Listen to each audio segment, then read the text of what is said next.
Olá, bem-vinda, bem-vindo ao nosso programa. E eu aviso, prepare o seu paladar e o seu coração. A nossa convidada de hoje é uma guerreira. Durante a pandemia, ela descobriu uma vocação. Começou a fazer pães para doar para os vizinhos que tinham fome na Vila Brasilândia, um dos bairros mais carentes da cidade de São Paulo. No primeiro dia, fez 100. Em menos de um mês, já fazia mais de 1.000 pãezinhos todos os dias com as próprias mãos, sem maquinário. Hoje, aos 72 anos, ela tem seu próprio instituto e ganhou o prêmio Causa Social de Veja São Paulo Comer e Beber 2023 e continua a doar. Agora, mais de 2.000 pães com chá diariamente. Já sabe de quem eu estou falando? O Cozinha do Lorenzato abre as portas com muito orgulho para a Vó Tutu.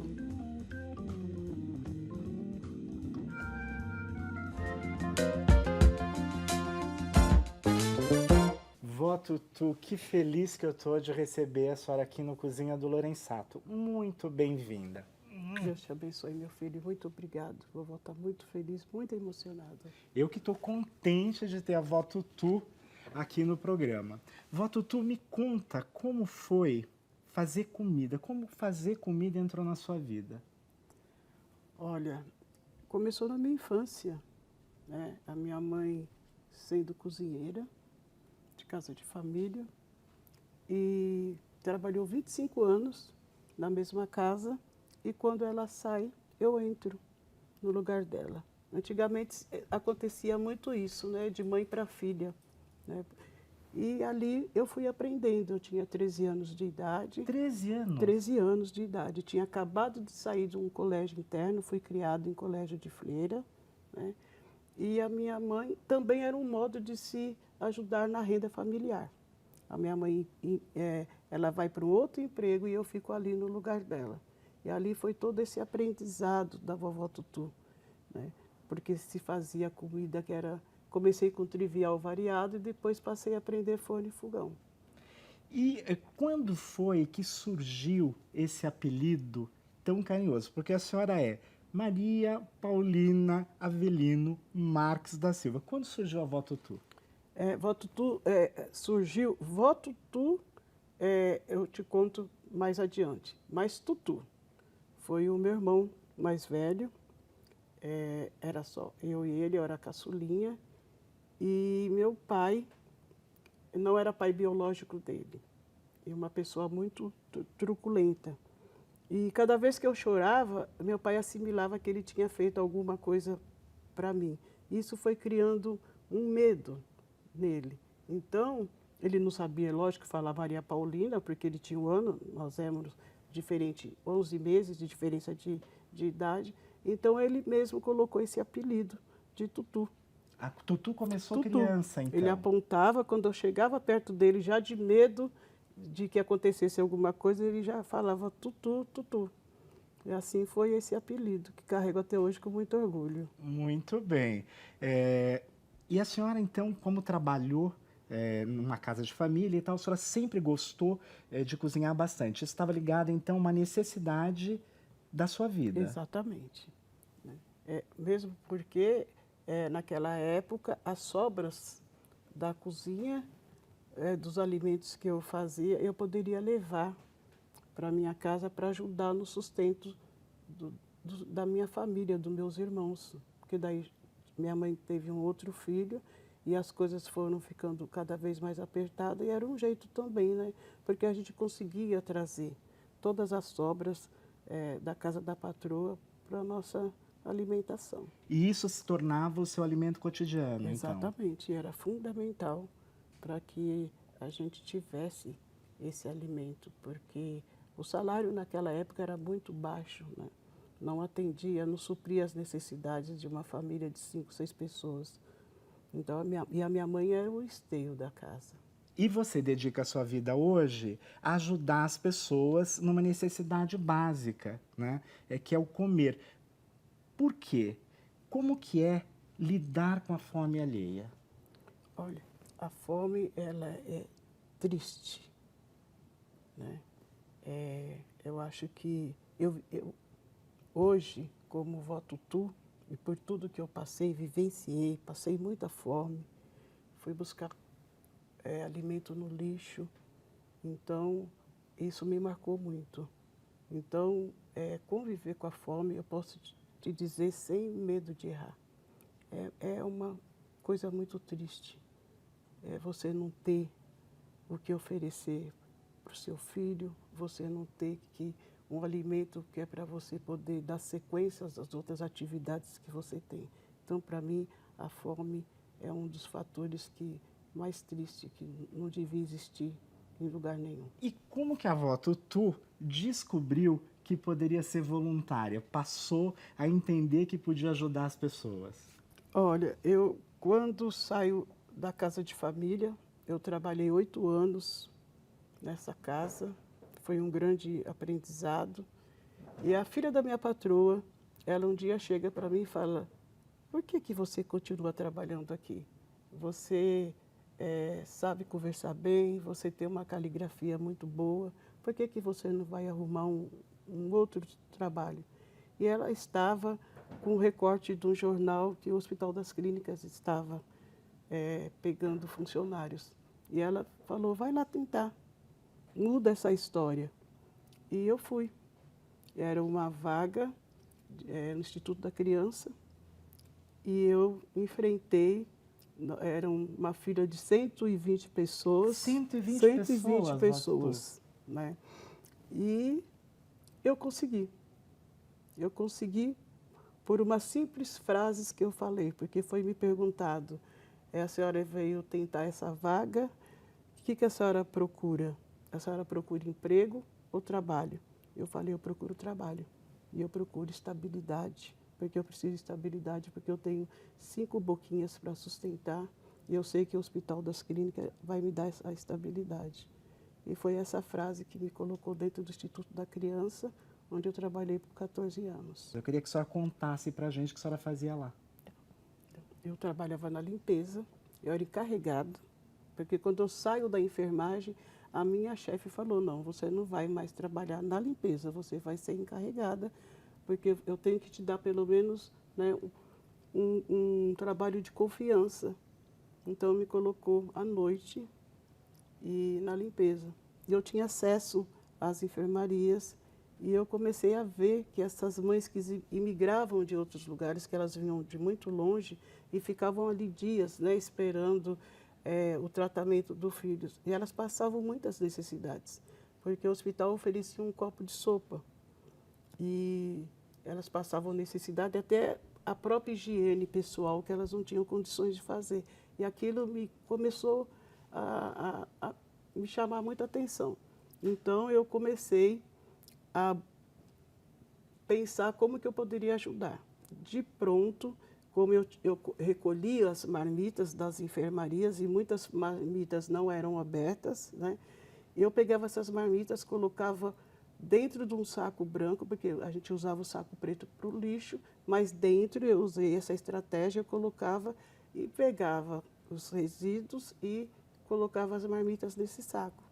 E numa hora oportuna eu chamava as mães e dava escondidas essas marmitas para elas, lá no meu vestiário, né? Não era uma coisa certa a se fazer, mas era o único meio que eu tinha para poder ajudar um pouco. A pandemia estava só no começo. Vó Tutu viu seus vizinhos no bairro da Vila Brasilândia, que é uma região carente da cidade de São Paulo, passando fome. E resolveu fazer 100 pãezinhos para distribuir de graça. Que coisa, 100 pãezinhos. Não deram para nada. No dia seguinte, ela não tinha ingredientes para fazer. Foi aí que os netinhos dela, o Thales, de 8 anos, e o Nayan, de 12, na época, resolveram fazer um vídeo e pôr na internet. O que aconteceu logo depois que esse vídeo foi ao ar, vovó? Foi uma loucura. Aí é que eu percebo como que a nossa periferia, porque a gente vive a mesma dor, né? Eles conseguem com muito pouco ajudar. As mães vinham com a farinha que ganhavam na cesta básica, o fubá, porque às vezes elas não tinham gás para fazer o alimento, elas traziam esses itens que era fundamental para que a avó pudesse trabalhar. Motorista de táxi que vinham, traziam dinheiro. A minha rua virou uma loucura de pessoas querendo ajudar. No começo foi a periferia ajudando a periferia, né? Então, assim, eu consegui confeccionar, como você falou, os primeiros 100 pães, que eu achava que era o suficiente, né, esses 100 pães. Quantos são hoje, vó Tutu? Hoje nós doamos em volta de 1.400 a 2.400 a 2.600 pães. Todos os dias Todos a os senhora dias. distribui de 2.400 a 2.600 pães. 2.600 pães. Esse mês tende a aumentar, porque são férias, porque normalmente as crianças que estudam, eles recebem o alimento na escola, e com as férias a demanda fica bem maior. A fila aumenta. Hoje nós temos uma faixa de 110, 120 pessoas dia na fila para pegar esse pão. Agora vai dobrar. Bom, a vó Tutu ficou famosa, né, por esse pãozinho, ela é conhecida, e é essa receita que a senhora vai ensinar para a gente agora. É isso? É isso.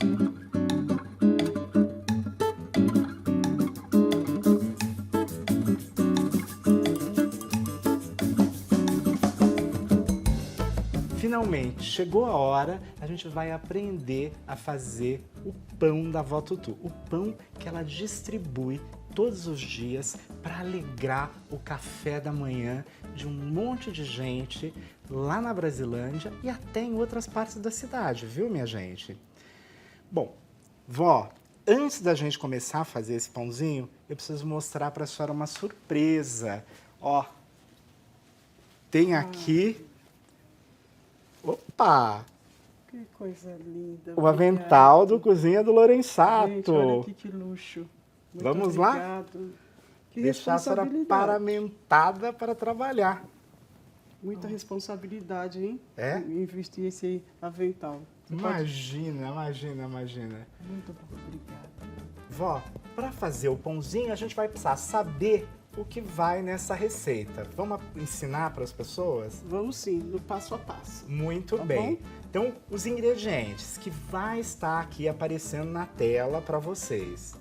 Farinha de trigo, açúcar, fermento biológico, manteiga, sal e água.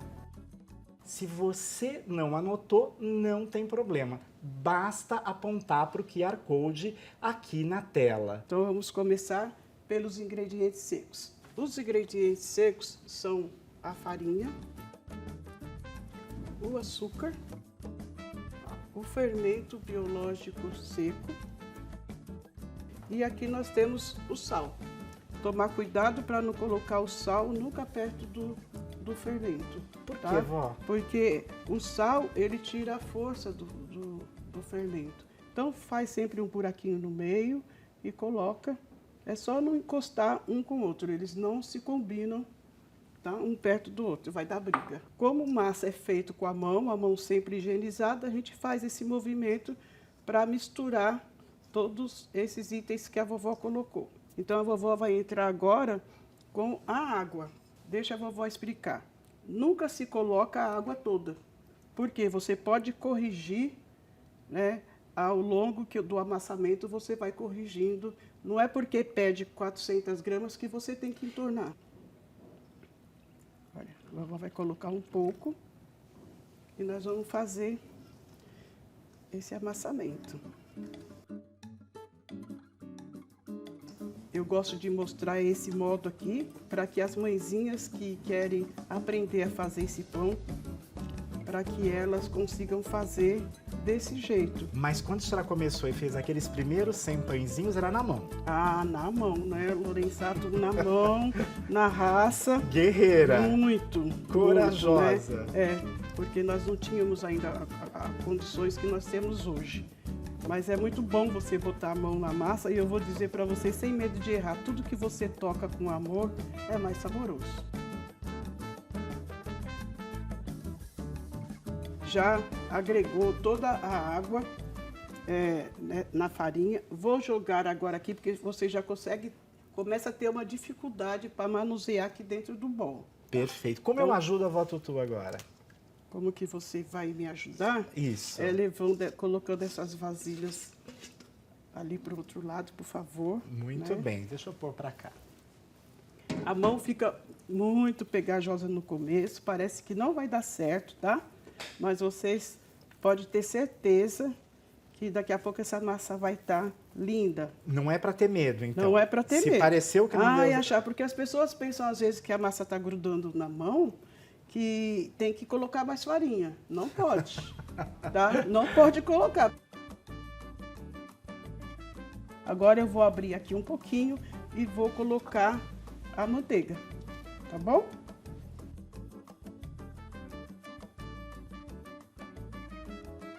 Agora, vó Tutu, não precisa ser margarina, pode ser margarina, Pode manteiga, ser óleo. Isso. O pão absorve bem qualquer uma dessas gorduras. Exatamente. Se não tiver isso aqui também, pode pegar uma faca, que não seja de serra, né? Passar para tirar o excesso da massa. É assim, o Lorenzato, ela não exige muito agora, porque eu vou colocar ela para descansar daqui a pouco. Ela vai descansar por volta de uns 20 minutos. E quando ela voltar, você vai ver que ela já está o ponto de véu que a gente precisa. Porque essa massa ela tem que ter o ponto de véu. Chama tá? ponto de véu. Ponto de véu. Aonde você puxa a massa aqui, ela não vai rasgar. Ela vai ficar, você vai esticar, você vai passar o dedo aqui e você vai ver que ela está bem lisinha. Esse é o ponto de véu, tá bom? Mão da vovó molhada. Vou raspar aqui, vou tirar todo o excesso. E quando eu venho com a minha mão molhada, eu ajusto a massa. Você tá vendo? Olha a diferença. Ó, você tá vendo? Ó. Ó. Tá linda. Tá vendo? Ela já não tá pegando. E vou passar um pouquinho só do óleo, tá? Só para a massa não grudar no bol. Então, já vou mostrar para vocês aqui, ó. Só isso aqui. E agora vai ser coberto com um pano. O pano não tem necessidade de encostar, não é para encostar na massa.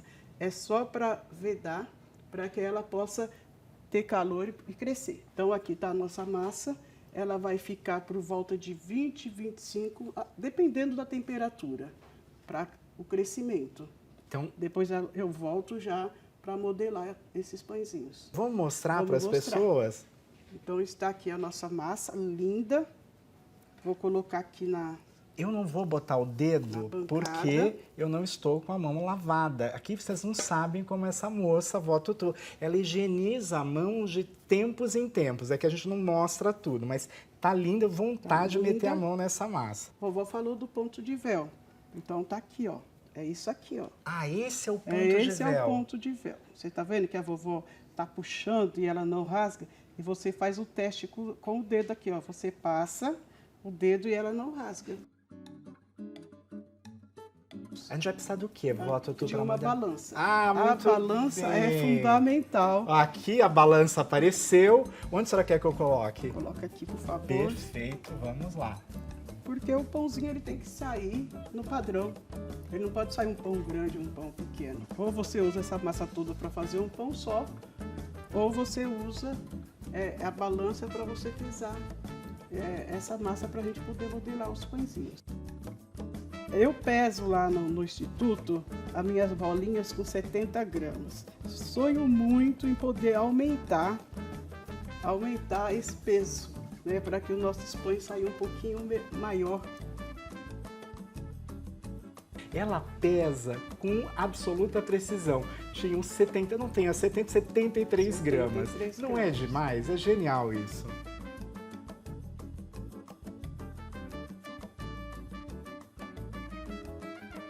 Vovó, existem 2 formatos de pães aqui. A senhora está boleando um. Conta pra gente quais são, por que esses formatos, por que eles estão aqui? Então, esses pães aqui, para te falar a verdade, quando você me convidou, eu pensei em inúmeros pães. Mas é esse pão que mata a fome da minha família. Eu não posso mudar, né? Então, por que eu trouxe 2 versões? Porque a vovó começou fazendo assim, boleando, fazendo as bolinhas, olha, boleando e depois deixando crescer. Dessa forma. Dessa forma.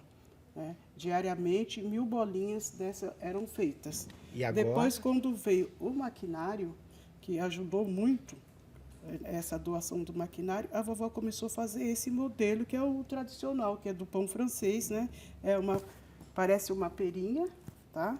E daí, então, você pega aqui, vai esticando um pouco a massa e vai fazendo isso daqui, ó, apertando e levando, até dar esse formatinho desse pãozinho que vocês estão acostumados a ver por aí. Óleo, Com qualquer olhinho. óleo. Se não tiver óleo, passa um pouquinho de margarina.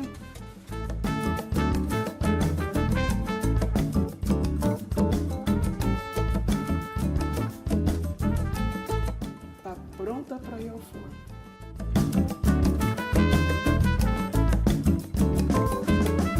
E o pãozinho saiu do forno quentinho, tá pincelado de leve para ficar brilhante.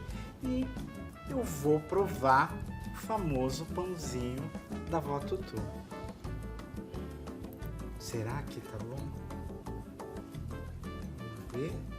Ó, vou cortar com as mãos. Vamos ver, vamos ver.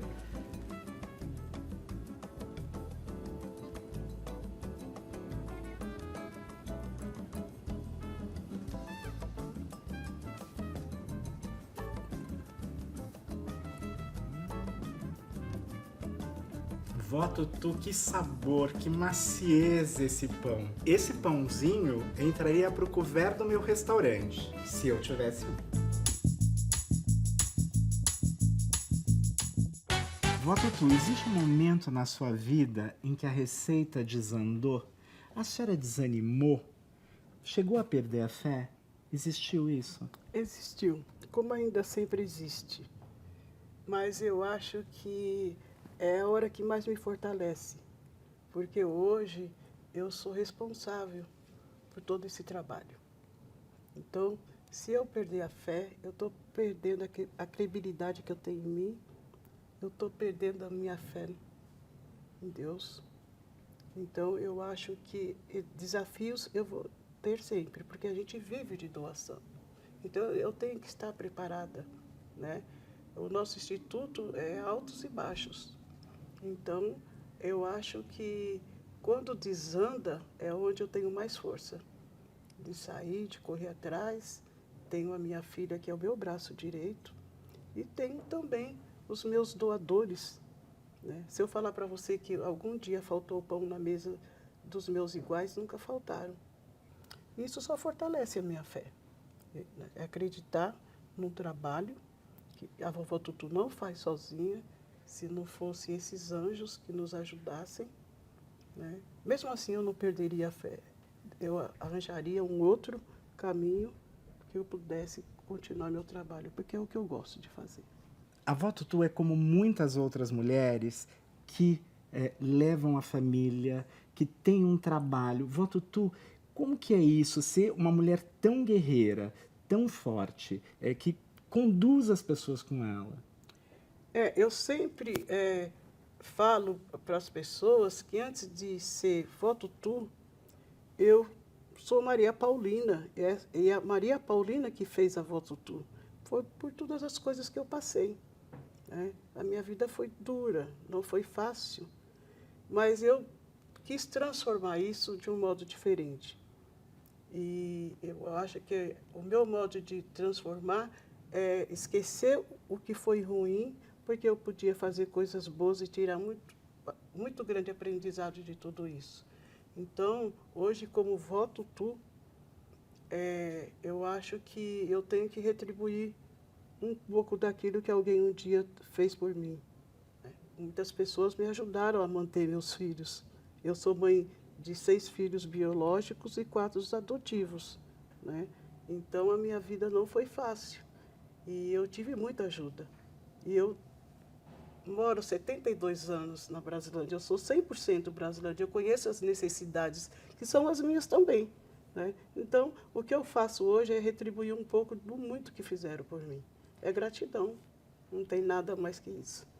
Agora eu queria entrar num assunto mais triste, mais delicado. A senhora teve um pai bastante violento e que, infelizmente, acontece com muitas crianças, né? Como que a senhora entendeu, em que momento que foi que essa receita dura ia ser uma receita de amor? Difícil, muito difícil. É falar sobre isso. Acabei de falar para você que a fome, quando criança, não me afetou tanto porque eu nem percebia isso. Mas quando eu chego nesse assunto, hoje graças a Deus, eu não tenho mágoa, mas não tem como não se emocionar. Meu pai não era só violento. Meu pai foi um abusador. Um abusador. Eu fui para o colégio, eu tive que deixar minha mãe e meus irmãos. Foi por isso que a senhora foi para o colégio interno? Porque a minha mãe já percebia pelo olhar, né? Esses 8 anos que eu fiquei no colégio, apesar de sofrer muito com a dor de não estar com a minha mãe, porque eu queria passar fome, mas estar com a minha família. Mas foi um modo dela também me proteger, que eu fui entender isso depois de adulta. Eu carreguei muita mágoa com a minha mãe, porque eu não entendia, porque ela escolheu a mim para levar para o colégio e deixou meus 2 irmãos. Mas quando eu volto, com 13 anos, continuou. Então, acho que a dor que eu carrego, com certeza, Lorenzato, a dor que eu carrego e que eu tenho que falar isso, eu guardei muitos anos isso, mas é bom eu externar para que as pessoas também possam se defender. Foi uma dor calada, quando eu menciono para minha mãe, ela não tinha muito o que fazer, porque apanhava muito. Minha mãe, ela tinha marcas de coronhada na cabeça. Meu pai era uma pessoa que não bebia, não tinha vício. Ele fazia por prazer de fazer. Então, eu acho que o único sentimento que a avó traz da infância é esse, que marca, machuca e emociona. Desculpa fazer a senhora tocar num assunto tão delicado. Mas é necessário, porque eu não posso morrer guardando isso. Hoje meus netos sabem, meus filhos sabem, foi um susto, né? O pai deles, quando eu contei essa história, porque eu era muito redia, não queria contato, e ele me apoiou muito, sabe? Foi uma pessoa que me apoiou muito, que hoje, se eu consigo também falar, porque ele fala, você tem que levar isso para fora, você tem que tirar isso de dentro de você, porque você é uma pessoa boa. Mas hoje eu falo, é lógico, as lembranças vêm, são fortes, né? Mas eu tenho que falar, sabe? A fome não foi tão doída, a minha infância não foi tão triste assim. Mas tem algumas coisas que ficam, né? Você entendeu? Eu fico muito feliz que a senhora tenha superado e distribua amor. E também muito contente que o ano passado a senhora foi a causa social de Veja São Paulo Comer e Beber. Isso foi um momento dos mais emocionantes na nossa festa, na nossa premiação, ter a senhora lá e, enfim, foi um momento lindo, né? Eu queria saber como foi isso para a senhora, já que a senhora distribui amor. Ai, meu Deus. A revista Veja, ela está aqui dentro de mim há muitos anos. Eu estava fazendo faxina na casa da minha patroa e chegou a primeira revista Veja. E estava limpando a mesa, peguei a revista, porque até hoje eu sou muito de ler, porque eu não tive estudo, então eu leio muito. E me chamou a atenção aquela revista. E quando a minha patroa me pega com a revista, ela fala, não põe a mão nessa revista. Essa revista não é para você. Chegou para minha filha, não mexe. Eu falei, não, eu estava só limpando a mesa. E quando você,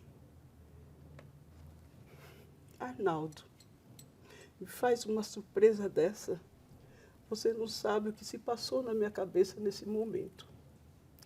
Porque hoje eu estou na revista, sabe?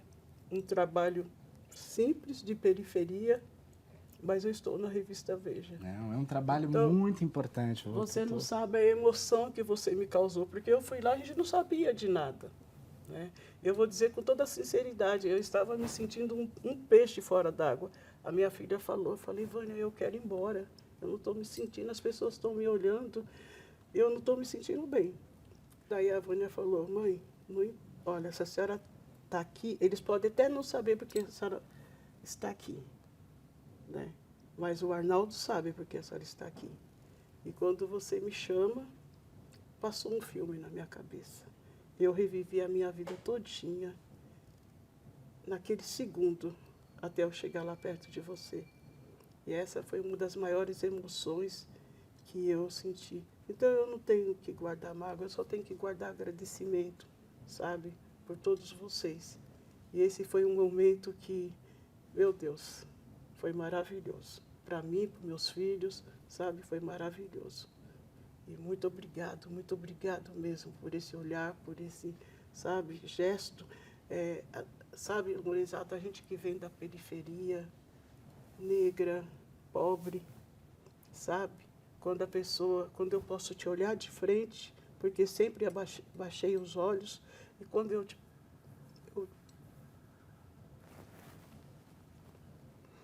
desculpa. Nada a desculpar. Eu só quero dizer que eu estou muito feliz com a senhora aqui hoje e que a senhora faz um trabalho lindo.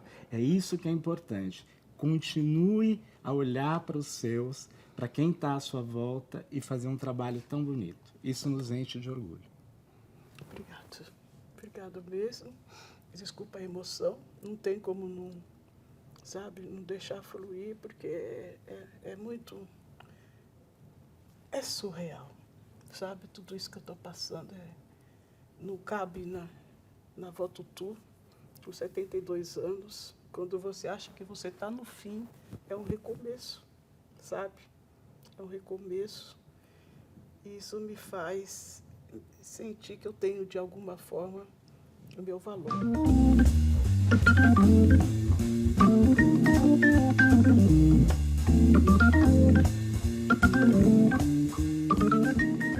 Do nosso cafezinho, vó. Que delícia. Um cafezinho para fechar esse encontro delicioso, que tem até um biscoitinho da sorte. Olha, antes da senhora tomar o café, eu vou pedir para a senhora tirar o biscoitinho e eu quero que a senhora leia a frase enquanto toma o cafezinho comigo. Uma bela flor é incompleta sem as suas folhas. E como a senhora ramificou, fez coisas lindas. Uma flor que tem um instituto que ampliou a sua atuação. Obrigado. Muito obrigado. Estou tão emocionado que até a ficha eu esqueci, viu, gente? Parece que está tudo pronto, mas a gente ainda tem uma espécie... Vou fazer uma homenagem para minha querida Marília Gabriela, um bate-bola, né? Vou fazer perguntas rápidas para a senhora agora. Qual é o prato preferido e por quê? O meu prato preferido é o risoto de camarão. Por quê? Porque meu pai trazia as cascas dos camarões que fazia no restaurante, a minha mãe ferventava e fazia o risoto para a gente, né? Que nós achávamos que era risoto. Hoje eu já vi que a minha mãe me enganava, e muito bem, né? Mas é o meu prato preferido. E o que não pode faltar na mesa da vó Tutu? Pão. Pão. Pão. Pão é sempre obrigatório. É sempre obrigatório. Uma coisa que a senhora quer fazer e que a senhora ainda não fez? É intensificar o nosso trabalho dentro do Instituto, ajudar a nossa periferia. Viver Viver para mim hoje é muito bom, é muito gratificante. Eu estou vivendo uma história que eu nunca sonhei, não foi premeditada, né? Para mim, então, viver hoje é maravilhoso. Então, para você que ainda não conhece as redes sociais e o projeto da Vó Tutu e quer, claro, depois desse programa, ajudar, o Pix dele está aqui embaixo no nosso vídeo. Então, colabore. Vó, como que é para as pessoas colaborarem? Conte. Olha, como você mesmo mencionou, nós temos, né, lá toda na descrição, lá o nosso Pix.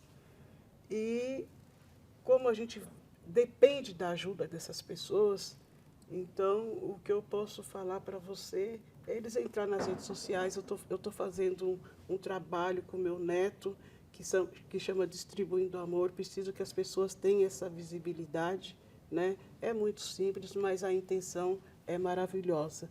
Então, é a melhor forma de ajudar é entrar nas redes sociais e ver nosso trabalho, né?